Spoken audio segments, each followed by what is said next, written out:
Bismillahirrahmanirrahim. Alhamdulillahirabbil alamin. Wassalatu wassalamu ala nabiyyina rahmatan lil alamin. Nabiyina Muhammad wa ala alihi wa sahbihi wa man tabi'ahum bi ihsanin ila yaumiddin, amma ba'd.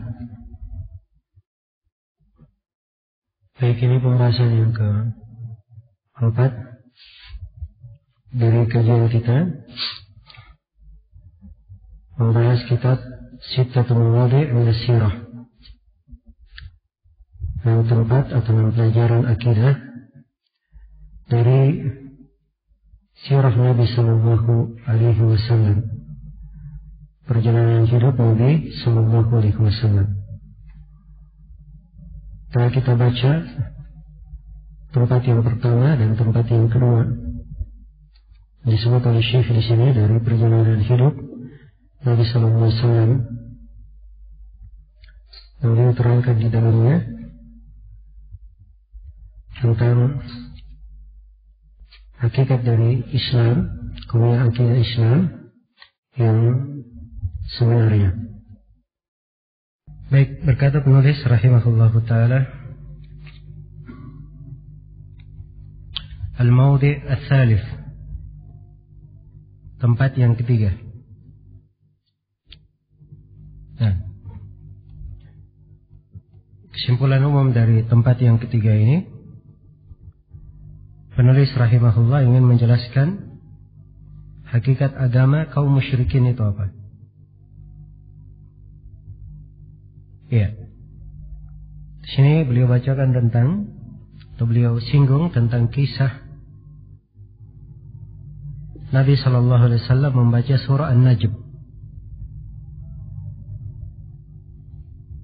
Di buku-buku tafsir itu lebih dikenal dengan nama kisah Al-Gharaniq, yang kita akan terangkan nanti. Baik, kita baca dulu ucapan beliau rahimahullah. Kata beliau, Al-Mawdi' Al-Thalith, tempat yang ketiga. Qissatu qiraatihi sallallahu alaihi wasallam Surat An-Najmi bihadratihim, adalah kisah beliau sallallahu alaihi wasallam membaca surah An-Najm dihadiri oleh kaum musyrikin. Falamma balagha afara'aytumul Lata wal Uzza alqa asy-syaitanu fi tilawatihi. Begitu beliau sampai ke ayat 19 dari surah An-Najm, afara'aytumul Lata wal Uzza, apakah kalian wahai kaum musyrikin patut untuk menganggap Al-Lata dan Al-Uzza? Ini ayat dan ayat setelahnya pembatilannya terhadap sembahan-sembahan kaum musyrikin. Nah, hanya saja di kisah tersebut disebutkan bahwa ketika Nabi membaca ayat ini, alqa syaitanu fi tilawatihi, maka syaitan menyusupkan pada bacaan Nabi itu. Iya. Jadi syaitan memasukkan pada bacaan Nabi ucapan syaitan sendiri. Nabi tidak mengucapkannya. Cuman ucapan syaitan ini dia bersuara seakan-akan itu suara Nabi Sallallahu Alaihi Wasallam, didengar oleh kaum musyrikin. Iya. Apa yang dimasukkan oleh syaitan? Tilkal gharaniqul ula wa inna syafa'atahum laturtaja. Syaitan menyusupkan pada bacaan Rasulullah sallallahu alaihi wasallam tilkal gharaniq al-ula, itulah al-gharaniq yang tinggi. Ya. Gharaniq itu asalnya dalam bahasa Arab dari kata gurnuk, penamaan untuk burung-burung yang indah. Iya. Hanya saja kaum musyrikin menamakan berhala-berhala mereka sebagai Garanik. Yang mereka maksud di sini para malaikat yang mereka ibadahi, yang mereka sembah. Dia sebut dengan nama Garanik. Karena itu mereka katakan bahwa itulah Garanik yang tinggi. Wa inna syafa'atahunna laturtaja. Sesungguhnya syafaat mereka itu sangat diharapkan. Sesungguhnya syafaat mereka sangat diharapkan. Iya. Nah, begitu syaitan memasukkan kalimat itu pada bacaan Rasulullah sallallahu alaihi wasallam, iya. Fadhannu anna Rasulullah sallallahu alaihi wasallam qalaha. Maka mereka menyangka bahwa Rasulullah sallallahu alaihi wasallam yang mengucapkannya. Fatarihu bidzalika wa qalu kalaman ma'nahu hadha alladhi nuridu. Iya. Maka kaum musyrikin menyangka dengan kegembiraan yang sangat besar bahwa Rasulullah sallallahu alaihi wasallam mengucapkannya. Jadi mereka menyangka bahwa Nabi mengucapkannya. Karena itu mereka sangat bergembira sekali. Sangat bergembira. Iya. Dan mereka berucap yang maknanya hadzal ladzi nuridu. Wa nahnu na'rifu anna Allah huwa an-nafi'u ad-dar wahdahu la syarika lah. Lakin haula yashfa'una lana 'indah. Mereka berkata, berucap yang maknanya, kaum musyrikin berucap yang maknanya, inilah yang kami inginkan. Kami mengetahui bahwa hanya Allah semata yang memberi syafaat. Hanya Allah semata yang memberi manfaat. Lagi memberi bahaya. Tidak ada syarikat, tidak ada sekutu baginya. Tetapi mereka ini, para malaikat yang mereka ibadahi, ini memberi syafaat di sisi Allah. Memberi syafaat di mana? Di sisi Allah. Baik. Jadi perhatikan ya. Iya. Ini keadaan syaitan memasukkan bacaan. Dia bersuara. Dia Nabi membaca surah An-Najm. Dan itu didengar oleh kaum muslimin. Didengar pula oleh kaum musyrikin. Ya. Dan syaitan membisikkan ke telinga kaum musyrikin, mereka susupkan bacaan. Syaitan bersuara, membaca, yang dia kesankan bahwa itu bacaan Rasulullah, padahal bacaan syaitan. Dia masukkan kalimat tilkal garaniqul ula wa inna syafa'atahunna laturtaja. Itulah garaniq, sembahan-sembahan mereka yang tinggi. Dan sesungguhnya syafaat mereka sangat diharapkan. Iya. Jadi ketika disebut tentang ini, sudah. Menjadi tidak ada masalah, mereka bergembira. Sebab itulah agama kaum musyrikin. Itulah agama kaum musyrikin. Karena itu mereka berkata, kami tahu bahwa Allah lah satu-satunya yang memberi manfaat. Allah satu-satunya yang memberi bahaya. Tetapi para malaikat ini, orang-orang salih, para nabi, mereka ini memiliki kedudukan di sisi Allah. Syafaat mereka diterima. Dan kami beribadah kepada para malaikat, pada para nabi, orang-orang salih, agar supaya mereka ini memberi syafaat untuk kami di sisi Allah. Iya. Jadi inilah hakikat dari agama siapa? Kaum musyrikin. Karena itu mereka sangat gembira tatkala mendengar Nabi sallallahu alaihi wasallam atau mendengar bacaan itu, dia sangka bacaan Nabi. Padahal itu suara dari siapa? Suara dari syaitan. Iya. Falamma balagha as-sajdata sajad wa sajadu ma'ahu. Begitu Nabi sallallahu alaihi wasallam mencapai bacaan surah As-Sajdah, iya, maka mereka pun ikut sujud bersama Nabi sallallahu alaihi wasallam. Jadi Nabi sujud di surah Sajadah dan mereka juga ikut sujud bersama Nabi. Ya, kalau penyebutan sujud ketika membaca surah An-Najm ini ada ya di dalam Sahih Al-Bukhari memang. Tapi kalau kisahnya ini sendiri akan kita terangkan ya bahwa ini kisah yang lemah. Iya. Dan kita akan dudukkan mana ayat nanti. Baik. Kata beliau, fasya'al khabaru annahum safauhu. Maka tersebarlah berita bahwa mereka ini sudah berbaikan dengan kaum musyrikin. Bahwa kaum muslimin sudah berbaikan dengan kaum musyrikin. Sudah beres semua. Sudah clear. Ya, permasalahan antara Nabi sallallahu alaihi wasallam dan para sahabatnya dengan kaum musyrikin. Iya. Wa sami'a bidzalika man bil Habasyah faraja'u. Dan para sahabat yang hijrah di Habasyah mendengar hal itu. Bahwa ini sudah terjadi perdamaian. Iya. Faraja'u, mereka pun kembali.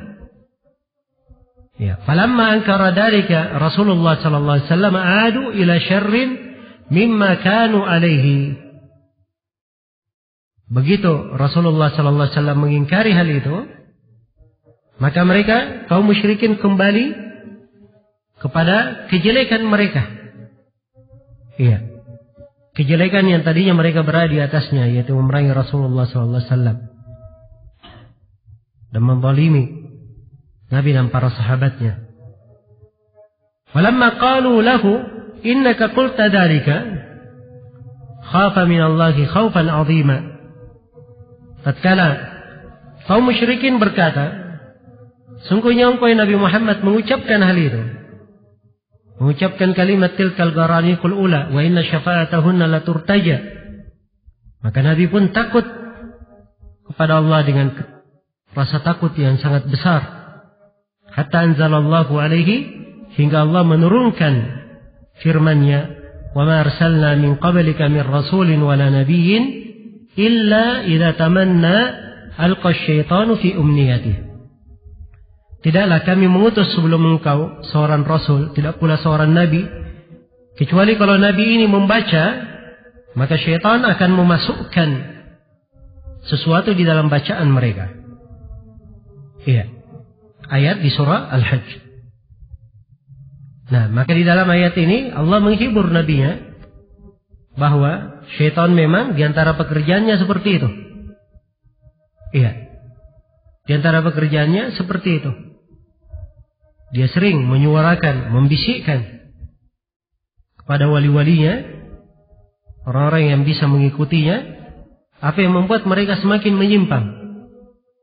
Semakin menyimpang. Dan ini kejadian di dalam sejarah sangat banyak sekali. Sangat banyak sekali. Iya. Maka kata Syekh rahimahullah, "Faman fahima hadhihi al-qissata, thumma syakka ba'daha fi dinin Nabi." Ya. Siapa yang memahami kisah ini, kemudian dia ragu setelahnya tentang agama Nabi sallallahu alaihi wasallam, walam yufarriq bainahu wa baina dinil musyrikin, dan dia tidak mampu membedakan antara agama Nabi dan agama kaum musyrikin, fa ab'adahu Allah, semoga Allah menjauhkannya.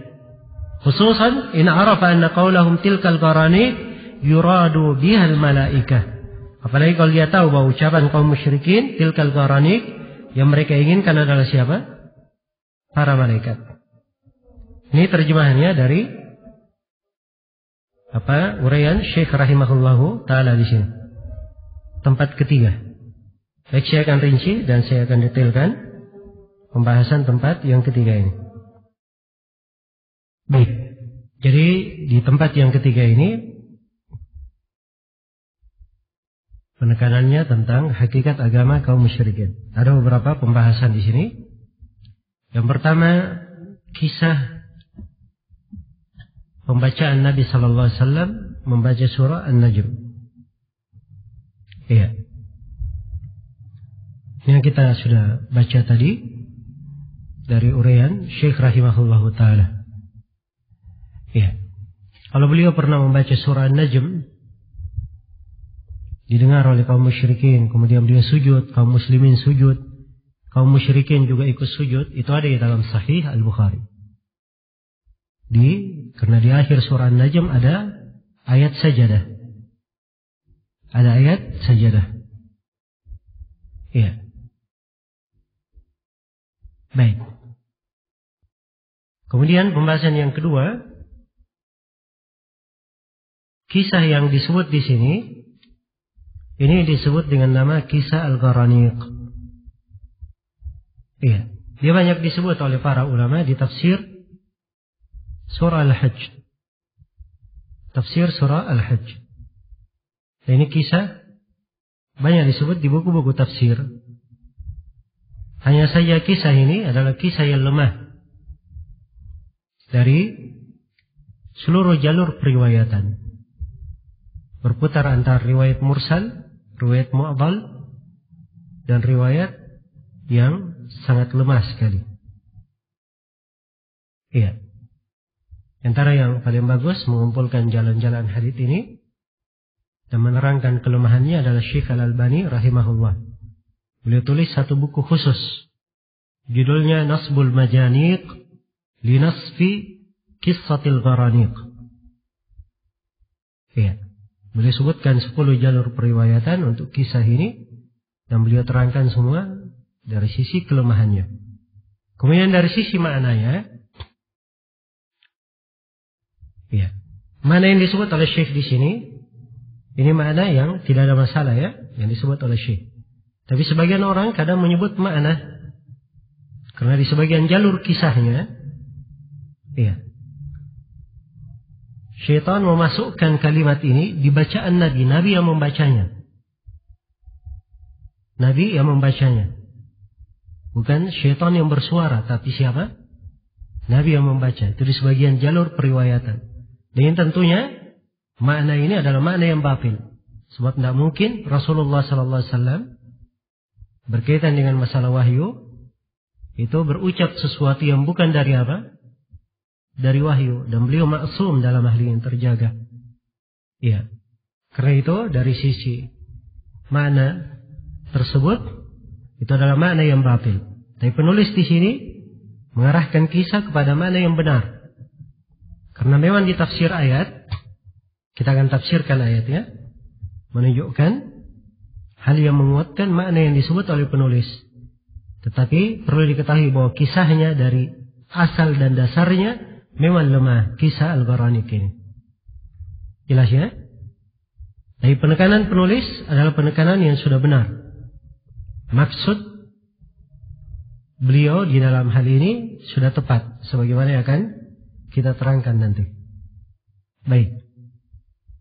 Jadi ini yang kedua, pembahasan yang kedua tentang kedudukan kisah Al-Gharaniq ini.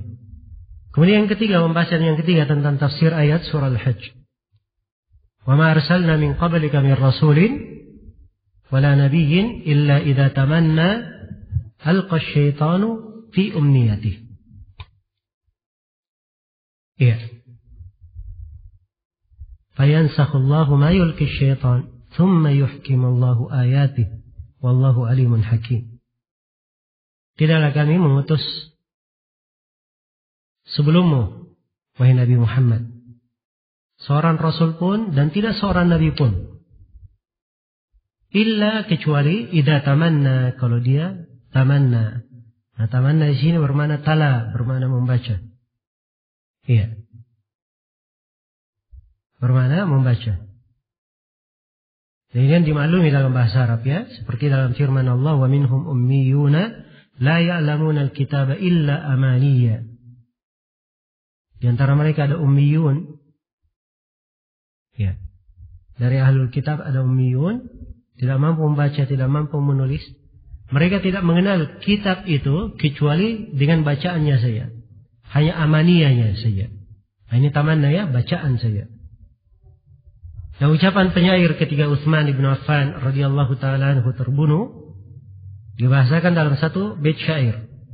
Tamanna kitaballahi awwala lailihi wa akhirahu laqa hamam al-maqadiri. Ya. Utsman tamanna kitab Allah di awal malamnya. Tamanna di sini bermana apa? Bermana menghayal atau bermana membaca?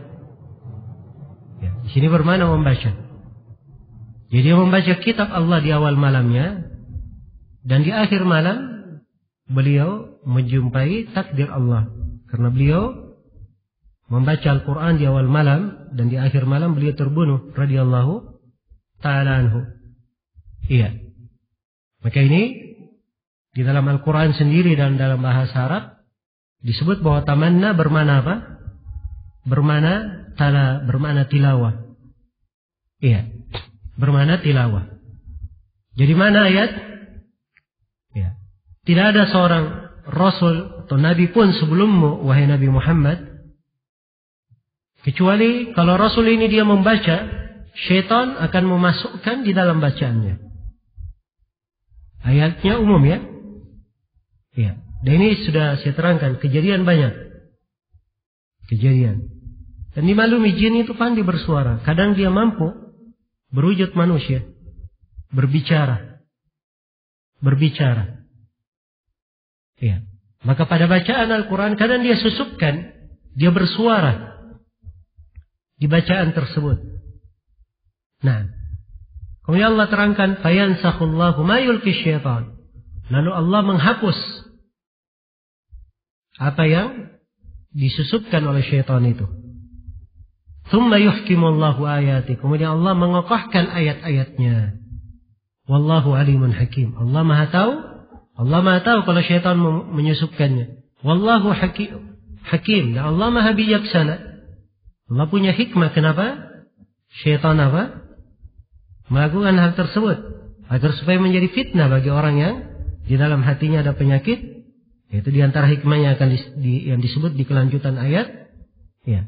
Dan supaya lebih menguatkan umat Islam di atas makna ayat yang diturunkan. Karena itu di kelanjutan ayat dikatakan, liyaj'ala ma yulqi syaitanu fitnatan lilladheena fi qulubihim maradun wal qasiyati qulubuhum wa innadh dhalimina lafi shiqaqin ba'id. Ini hikmah pertama. Agar supaya Allah jadikan apa yang dibaca oleh syaitan itu sebagai fitnah di hati orang-orang yang ada penyakit dan orang-orang yang keras hatinya. Dan sesungguhnya orang-orang yang zalim itu berada di dalam kesengsaraan yang sangat jauh. Ini hikmah yang pertama. Hikmah yang kedua, waliya'lamal ladzina utul 'ilm annahu al-haqqu min rabbika fayu'minu bihi fatukhbita lahu qulubuhum. Dan supaya orang-orang yang berilmu mengetahui bahwa itulah kebenaran dari Rabb-mu, sehingga mereka beriman dan hati mereka tunduk kepadanya. Wa inna Allaha lahadi alladziina amanu ila siratim mustaqim. Dan sesungguhnya Allah Maha memberi hidayah kepada orang yang beriman menuju kepada jalan yang lurus. Iya.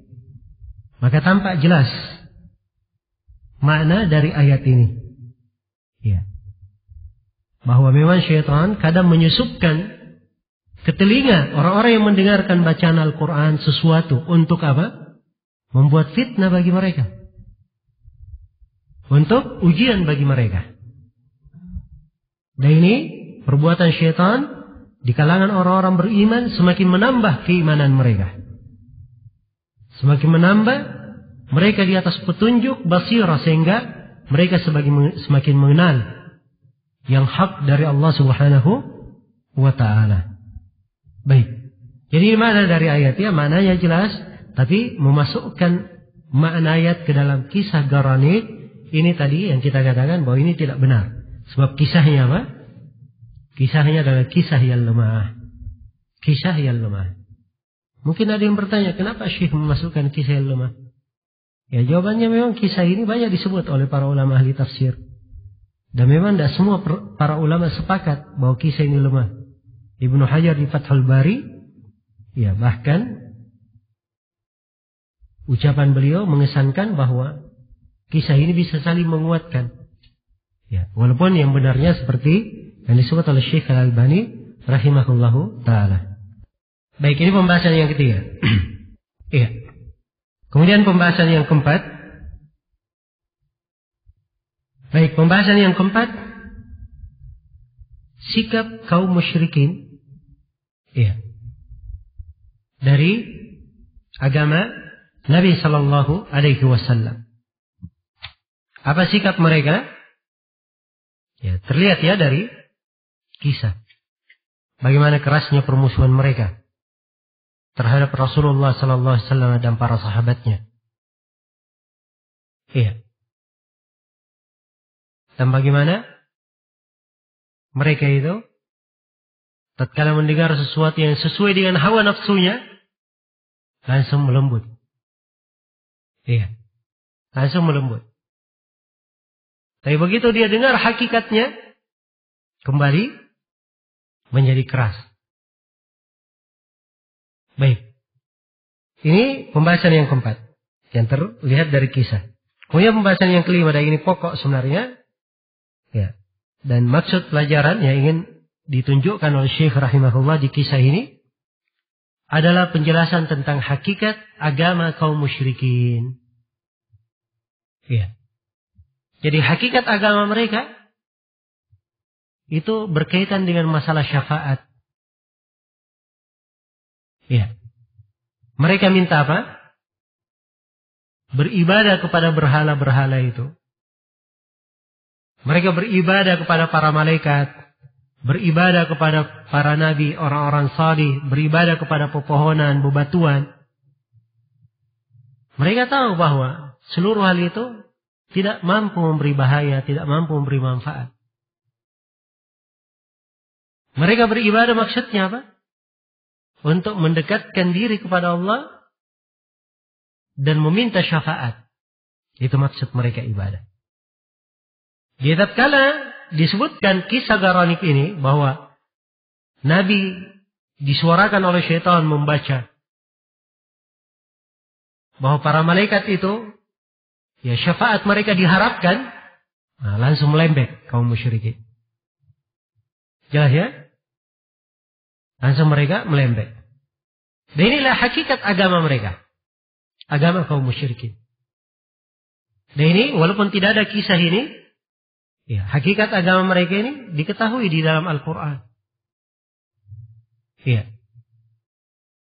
Sebab mereka berkata, "Ma na'buduhum illa liyuqarribuna ila Allahi zulfa." Kami tidak beribadah kepada sembahan-sembahan kami itu kecuali agar supaya mereka mendekatkan kami kepada Allah dengan sedekat-dekatnya. Itu misi ibadah mereka. Ya, bukan beribadah kepada dat yang para sembahan itu, berhala-berhala itu, tidak, bukan pada datnya. Tapi karena mereka ini orang salih, kalau mereka beribadah kepada orang salih, maka mereka harapkan ini adalah amalan yang mendekatkan mereka kepada Allah. Iya. Mereka katakan kami ini orang-orang yang banyak dosa. Sedangkan mereka adalah orang-orang salih, mereka para nabi, dicintai oleh Allah, para malaikat dekat kepada Allah.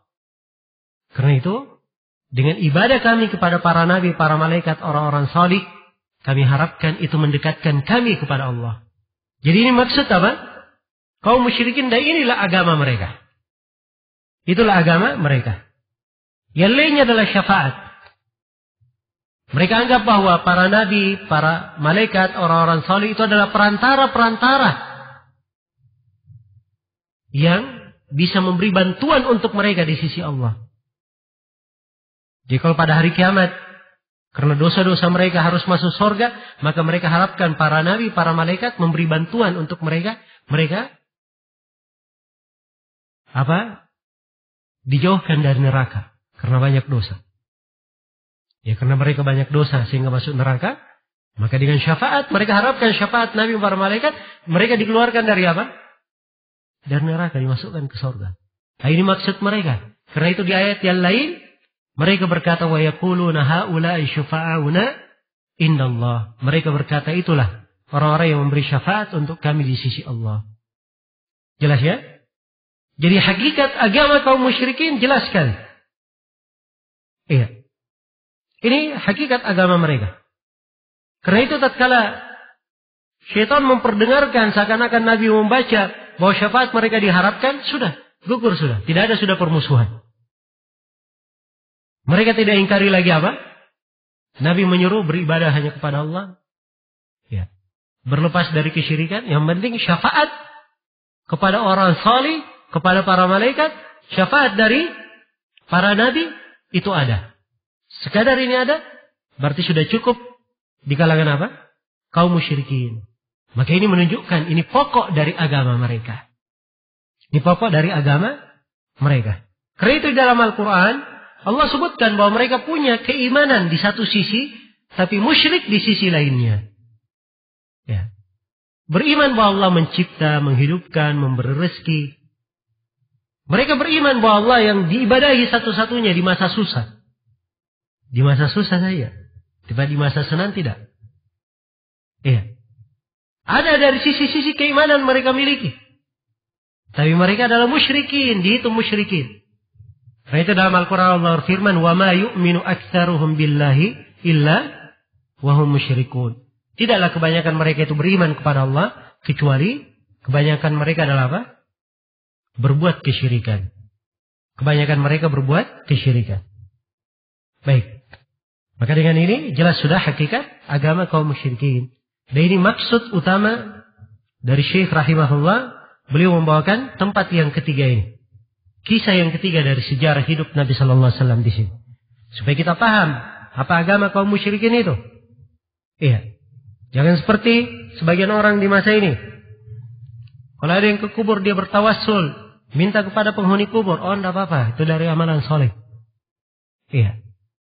Kalau ditegur itulah kesyirikan. Loh saya ini bukan meyakini bahwa penghuni kubur memberikan rezeki kepada aku. Saya yakini memberi rezeki kepada Allah. Tapi penghuni kubur ini orang salih. Ya, saya banyak dosa. Ya, karena saya banyak dosa, ya, maka mungkin saja rezeki saya terhalang. Tapi orang saleh ini, dia bisa berdoa kepada siapa? Kepada Allah. Karena dia dekat kepada Allah, mungkin saya juga dekatkan kepada Allah. Ini ucapannya siapa? Hah? Sama dengan agama kaum musyrikin, tidak ada bedanya. Dan ini diucapkan oleh sebagian orang di masa ini. Dia anggap bahwa dirinya apa? Di atas agama Islam. Jadi harus dipahami. Hakikat agama kaum musyrikin itu apa? Iya. Hakikat agama kaum musyrikin itu apa? Nah.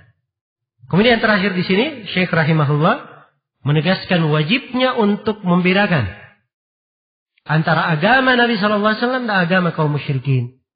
Kata beliau rahimahullah, "Faman fahima hadhihi al-qissata aw shakka thumma shakka ba'daha fi dinin nabi wa lam yufarriq bainahu wa bain dinil musyrikin fa ab'adahu Allah." Siapa yang telah memahami kisah ini,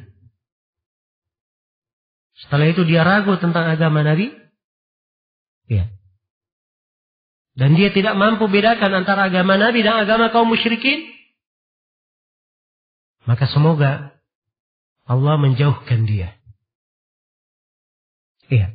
Seorang muslim, kalau dia ingin benar keislamannya, dia harus paham apa agama Nabi Sallallahu Alaihi Wasallam itu, apa agama Islam itu, dan dia harus paham agama kaum musyrikin itu apa. Dan harus dia pandai membedakan antara keduanya. Iya.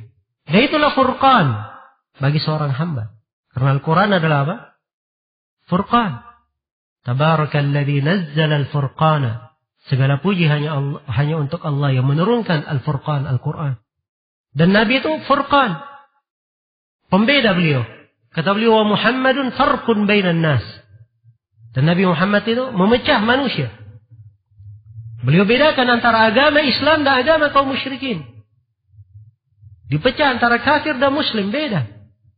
Tidak disamakan. Iya. Maka siapa yang tidak membedakan hal ini, maka semoga Allah membuatnya jauh.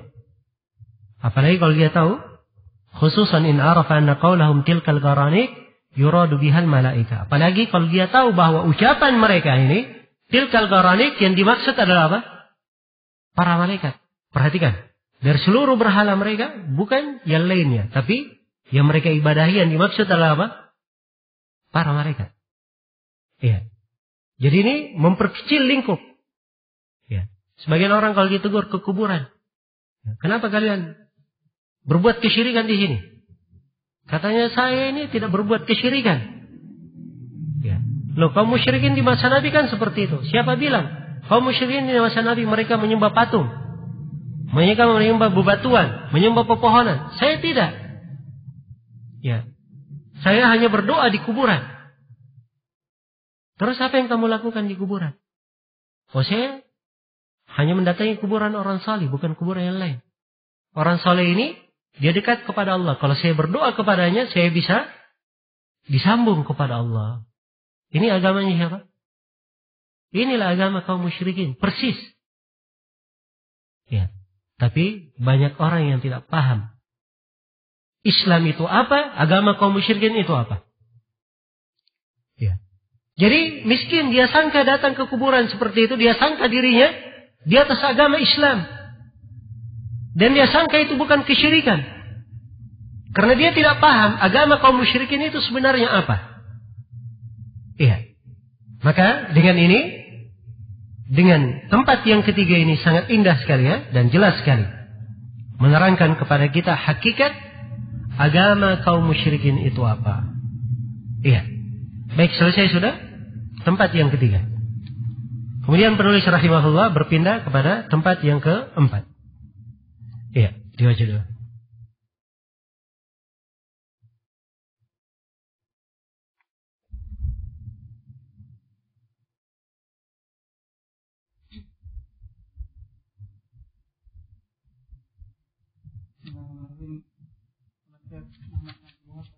Ta'ala al-mawdi' ar-rabi' qissatu Abi Thalib faman fahimaha hasanan wa ta'ammala iqrarahu bi tauhid hasanna 'alaihi wa tasbiha maqul musyrikina wa mahabbatahu liman aslama wa khala'a asir ma badala umrahu wa malahu wa awladahu wa 'ashiratahu fi Rasulillah sallallahu alaihi wasallam ila an-nas thumma sabruhu ala al-masyaqqati al-'azimah wal 'adawati al-baligha lakin lamma lam yadkhul fihi wa lam yatajarrab min dinihi awwali wa lam yasir musliman ma annahu ya'tadir min dhalika bi anna fihi masabbata li abihi Abdul Muttalib wa Hashim wa ghayrihima min masayyihihi thumma ma'a qarabatihi wa nusratihi istaghfara lahu Rasulullah sallallahu alaihi wasallam sallallahu ta'ala alaihi ma kana lin nabiy wal ladina amanu yastaghfiru lil musyrikina wa kanu uli qurba min ba'di ma tabayyana lahum annahum ashabul jahim walladhi yubayyin hadha annahu idza arafa والذي يبين هذا أنه إذا عرف رجل من أهل البصرة من أحساء بحب الدين وحب المسلمين مع أنه لم يذكر الدين بيد ولا مال ولا له من الأعذار مثل ما لأبي طالب وفهم الوقع من أكثر من يدعي الدين تبين له الهدى من الضلال وعرف سوء الأفهام والله المستعان. طيب. Baik, ini tempat yang keempat dari pelajaran akidah yang dipetik oleh Syekh rahimahullah ta'ala dari kisah perjalanan hidup Nabi sallallahu alaihi wasallam. Tempat yang keempat ini adalah kisah Abu Thalib. Kisah Abu Thalib. Iya. Syekh di sini menyebutkan kisah Abu Thalib dulu secara global ya. Kata beliau qissatu al-mawdi' ar-rabi', tempat yang keempat. Qissatu Abi Talibin. Kisah Abu Talib. Faman fahimaha hasanan wa ta'ammala iqrarahu bit-tauhid wa hatha an-nasi alayhi wa tasfiha uqulil musyrikin wa mahabbatahu liman aslama wa khal'a asy-syirki وبذل عمره وماله وأولاده وعشيرته في نصرة رسول الله صلى الله عليه وسلم إلى أن مات وصبره على المشقة العظيمة والعداوة البالغة. Kata beliau, siapa yang pahami kisah ini dengan pemahaman yang baik dan dia memperhatikan bagaimana pengakuan Abu Thalib terhadap tauhid. Ya, Abu Thalib itu dikenal ya, dia memuji agama Nabi. Ya. Nah, akan di buku-buku sirah walaupun dipertanyakan pada jalur keabsahan, disebut ya ucapan atau bait-bait syair Abu Talib. Ya. Walaqad alimtu bi anna dina Muhammadin min khairi adyanil bariyati dina laula al-malamatu aw hidaru masabbatin la ra'aitani samhan bidzalika mubina. Samhan bidzaka mubina. Nah, sungguh engkau telah mengetahui bahwa aku telah mengetahui bahwa agama Nabi Muhammad adalah agama manusia yang paling baik. Andai kata bukan karena celaan dan karena khawatir menjadi cercaan, engkau akan melihat aku ya, sangat lapang menerima agama Islam ini dan akan terang-terangan masuk ke dalam Islam. Baik, jadi akui tentang hal itu ya. Ada dari Abu Talib, dia mengikrar tauhid. Ya. Karena Nabi SAW ketika menawarkan kepadanya, ya am, qul la ilaha illallah. Wahai pamanku, ucapkan la ilaha illallah. Kalimatan uhajju bika indallah. Uhajju, ya, laka biha indallah. Satu kalimat yang aku akan, ya, membela engkau dengan kalimat ini di sisi Allah. Abu Talib tidak mengingkari kalimat la ilaha illallah. Dia hanya apa? Hanya takut ya dicela oleh kaumnya. Karena itu di sebagian riwayat Abu Talib berkata, laula ya apa? Anni akhafu. Andai kata bukan karena aku khawatir, ya yang mana haditsnya khawatir aku dicela oleh kaumku, la aqrartu biha ainak. Maka pasti aku akan membuat matamu itu sejuk. Yaitu aku akan masuk Islam. Tapi Abu Talib khawatir apa? Celaan dari kaumnya. Celaan dari kaumnya. Jadi dia tidak mengingkari makna la ilaha illallah. Perhatikan ya. Dia ikrar tauhid. Wa hattan nasi alaihi. Iya. Dan bagaimana Abu Talib itu mengajak manusia kepadanya. Ya. Mengajak manusia kepadanya. Dan ini dimaklumi ya.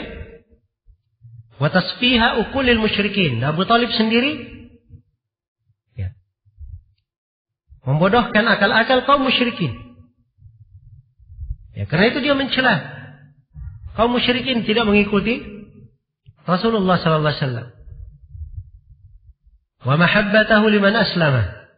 Dan juga siapa yang memperhatikan bagaimana Abu Talib cinta kepada orang yang masuk Islam. Wa khal'a syirk. Abu Talib suka kepada orang yang meninggalkan kesyirikan. Wa badla umrihi. Ya, dia curahkan umurnya, wa malihi, hartanya, wa auladihi, anak-anaknya, wa ashiratihi, dan keluarganya. Fi nusrati Rasulullah sallallahu alaihi wasallam. Dalam membela Rasulullah sallallahu alaihi wasallam. Ila amma, sampai beliau meninggal. Dimaklumi ya, ketika Abu Talib masih hidup, tidak ada dari kaum musyrikin yang berani apa? Mengganggu Nabi sallallahu alaihi wasallam. Iya. Dengan gangguan yang nyata ya, memeranginya, mengusirnya, dan seterusnya. Ketika Abu Talib masih hidup. Iya. Baik. Kemudian kata beliau, "Tsumma sabrahu 'ala al-mashaqqati al-'azimah wal 'adawati al-balighah." Kemudian kesabaran Abu Talib terhadap kesulitan yang sangat besar dan permusuhan yang sangat berlebihan. Ya, karena ini dimaklumi ya. Ya. Ketika Abu Talib membela Rasulullah, ya beliau Abu Talib juga mendapatkan dari gangguan kaum musyrikin tersebut. Tapi dia bersabar membela Rasulullah. Perhatikan kisah Abu Talib ini dengan segala kebaikan Abu Talib. Pembelaannya terhadap Rasulullah sallallahu alaihi wasallam. Iya. Tapi bersamaan dengan itu, ini poin yang kedua yang ingin ditekankan oleh Syekh. Pembahasan yang kedua. Maksud utama dari kisah. Pelajaran akidah yang ingin ditekankan dari kisah ini. Kata beliau, lakin lamma lam yadkhul fihi wa lam yatabarra min dinihi al-awwal, lam yasir musliman. Tapi tatkala Abu Talib tidak masuk ke dalam Islam dan dia tidak berlepas diri dari agamanya yang pertama, agama nenek moyangnya, maka dia tidak menjadi seorang muslim. Tidak menjadi apa? Seorang muslim. Padahal bayangkan ya, dia sudah membenarkan tauhid, mengajak manusia cinta kepada orang masuk Islam. Dia senang kalau ada orang yang meninggalkan kesyirikan. Dia malah menjelekkan kaum musyrikin, membela Rasulullah sedemikian rupa, dengan hartanya, dengan keluarganya, dengan anak-anaknya. Tapi bersamaan dengan itu, dia tidak masuk Islam. Bukan seorang muslim. Iya. Bukan seorang muslim. Karena dia tidak masuk ke dalam Islam dan tidak berlepas diri dari agamanya yang pertama. Iya. Tidak berlepas diri dari agamanya yang pertama. Nah, di sini Syekh ingin menjelaskan konsekuensi keislaman itu apa.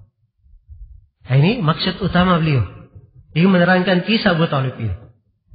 Beliau ingin terangkan hakikat agama Nabi Sallallahu Alaihi Wasallam itu apa, Islam itu bagaimana, dan hakikat seorang itu dikatakan benar keislamannya itu bagaimana. Dan beliau juga ingin menerangkan konsekuensi keislaman itu apa. Ini 3 hal ya. Jadi hakikat keislaman, seorang harus mentauhidkan Allah,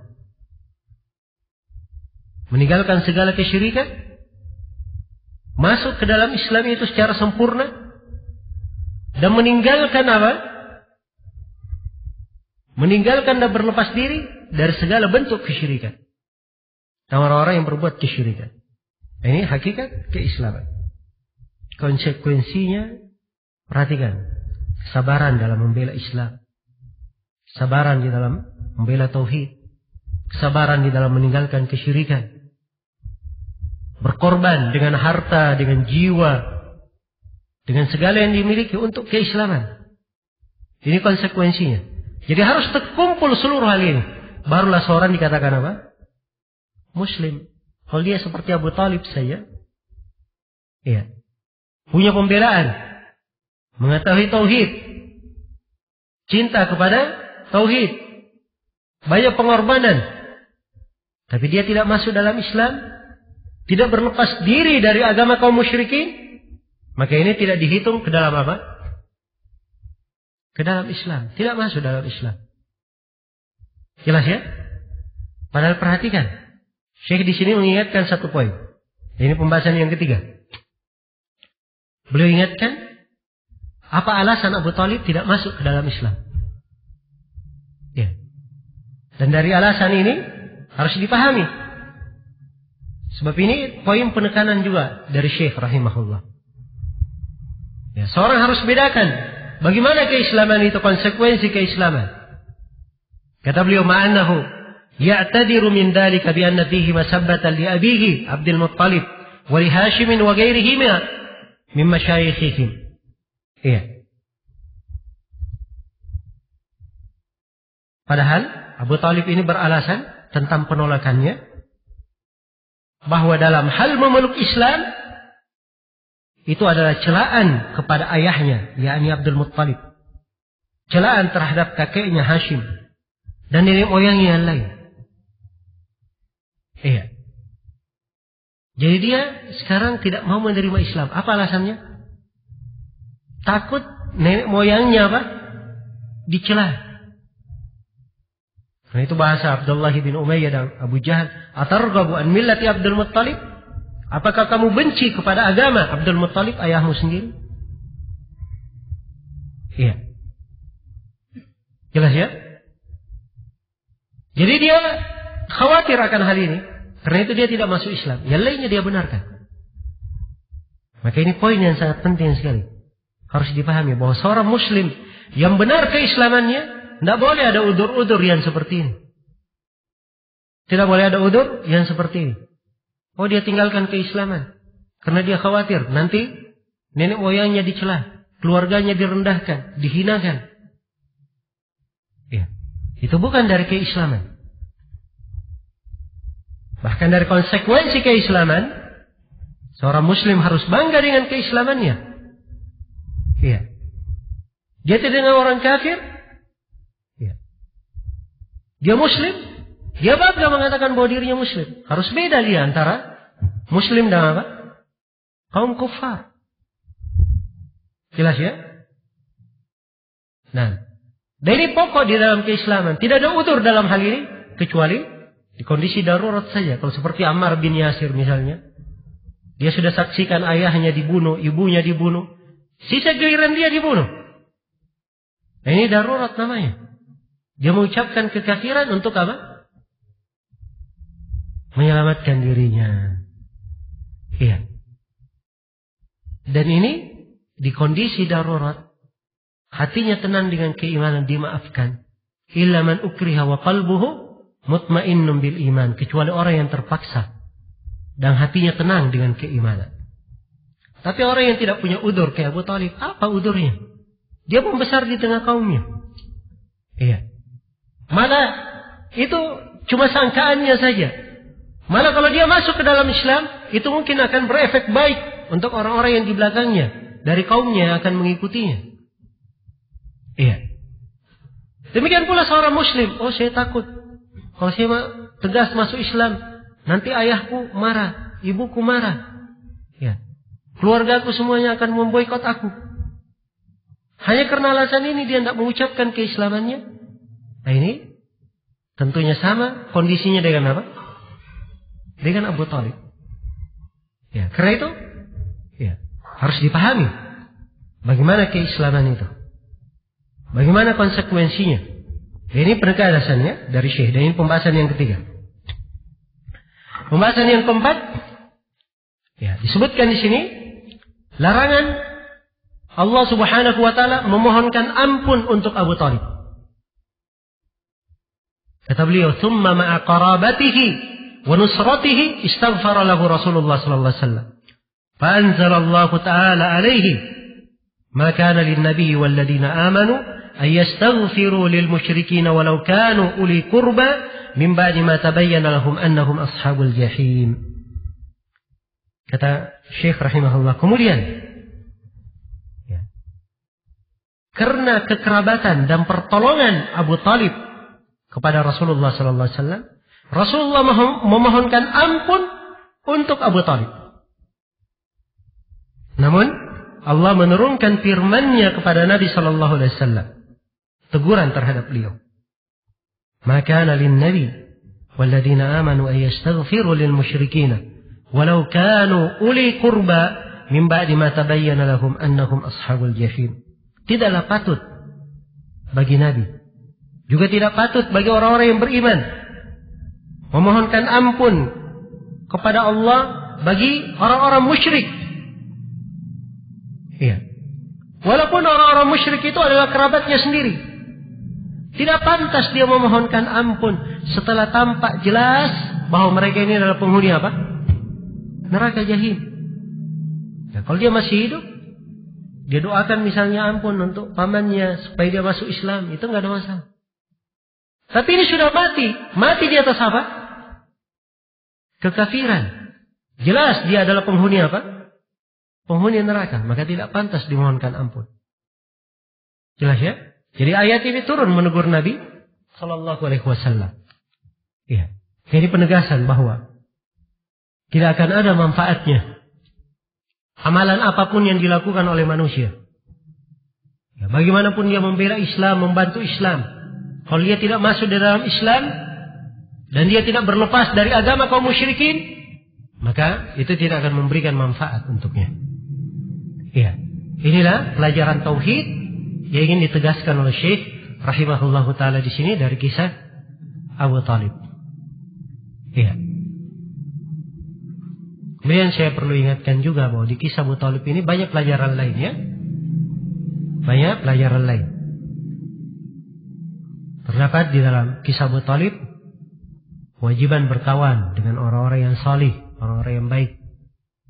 Andai kata tidak ada Abu Jahal dan Abdullah bin Umayyah di situ, mungkin Abu Thalib sudah masuk Islam karena tidak ada yang hadir dari kaumnya yang mendengar. Iya. Tapi karena ada dua orang yang jelek ini, tiap kali Nabi menawarkan keislaman, dua orang ini membisikkan, wahai Abu Thalib, apa kamu benci kepada agama ayahmu Abdul Muttalib? Maka bangkit semangat kesukuannya. Dan terdapat dalam kisah Abu Thalib ini, ya, bahwa kekerabatan, keturunan itu tidak ada manfaatnya. Tidak ada manfaatnya kalau seorang meninggal tidak di atas keislaman. Tidak di atas keislaman. Ya, dan terdapat di dalam kisah Abu Thalib juga kewajiban untuk mendakwai ya, kerabat yang kafir atau yang belum masuk Islam. Dan dianjurkan mendakwai mereka walaupun ya, sudah mendekati ajalnya. Dan ini dilakukan oleh Rasulullah sallallahu alaihi wasallam bukan kepada pamannya saja Abu Thalib. Beliau lakukan untuk anak muda Yahudi dan selainnya. Iya. Baik. Kemudian sisi pelajaran lain yang ingin ditegaskan oleh Syekh di sini, ini pembahasan yang kelima. Ya. Syekh di sini membawakan contoh penerapan. Contoh penerapan ya, bagi orang yang memahami kisah Abu Thalib. Jadi kalau dia paham kisah Abu Thalib dengan benar, ya, maka dia akan pandai menerapkan di contoh ini. Kata Syekh rahimahullah, "Walladhi yubayyinu hadha annahu idza urifa rajulun min ahli al-Basra aw al-Ahsa bihubbi ad-din wa bihubbi al-muslimin." Hal yang memperjelas ini, ya, memperjelas perkara ini apabila seorang penduduk Basrah atau penduduk Ahsa dia diketahui bihubbi ad-din, cinta agama, wa bihubbil muslimin, dia cinta kaum muslimin. Terlihat ya, ada orang, Masya Allah, cintanya pada agama, bagus. Ada kegiatan ya, di masjid, dia selalu mendukung, membantu. Ya, ada kaum muslimin yang kesusahan, dia bantu, dia tolong. Dia bukakan lapangan kerja. Dia lakukan hal yang baik. Tampak cintanya pada agama dan cinta kepada apa? Kaum muslimin. Kalau dikenal dia mencintai kaum muslimin, cinta agama dan cinta kaum muslimin, ma'annahu lam yansurid din biyadin wala mal, tapi dia tidak pernah menolong agama dengan tangannya, tidak pula dengan hartanya. Oh, saya cinta agama saya, cinta kaum muslimin saya, tapi tidak pernah menolong dengan apa? Tangan, tidak pernah pula menolong dengan apa? Harta. Iya. Wala lahu min al-adar mithlu mali Abi Thalib. Dan dia tidak memiliki udur-udur seperti udur siapa? Abu Thalib. Dia sudah muslim. Iya. Tidak ada lagi udur seperti Abu Thalib. Tapi tidak juga dia tolong agama ini. Tidak pula dia bela. Wa fahibal waqi' min akthar ma yadda'i din. Iya. Nah. Baik. Jadi ini kalau kita paham tentang ini, kemudian kata penulis, dan siapa saja yang memahami al-waqi', ya, kisah tersebut, dan memahami realita yang terjadi, min aktsar ma yadda'i din, pada kebanyakan orang yang mengaku paham agama, tabayyana lahul huda min ad-dhalal wa arafa su'al afham, akan tampak jelas baginya petunjuk dari kesesatan. Ya, dan akan diketahui keburukan pemahaman. Wallahul musta'an. Ya, jadi kalau dia paham ini, akan dia tahu petunjuk itu apa, agama yang benar itu bagaimana, orang yang sesat itu bagaimana. Ya, dan dia akan paham bahwa banyak orang yang jelek pemahamannya terhadap agama. Sebenarnya tidak mengerti hakikat agama yang benar itu. Nah, ini tempat yang keempat ya, dan tempat yang keempat ini indah juga. Iya. Baik, sekira cukup dulu sampai sini. Insyaallah taala dua tempat yang lainnya kita lengkapi pada pertemuan yang akan datang. Subhanakallahumma wa bihamdik, asyhadu an la ilaha illa anta, astaghfiruka wa atubu ilaik, walhamdulillahirabbil alamin.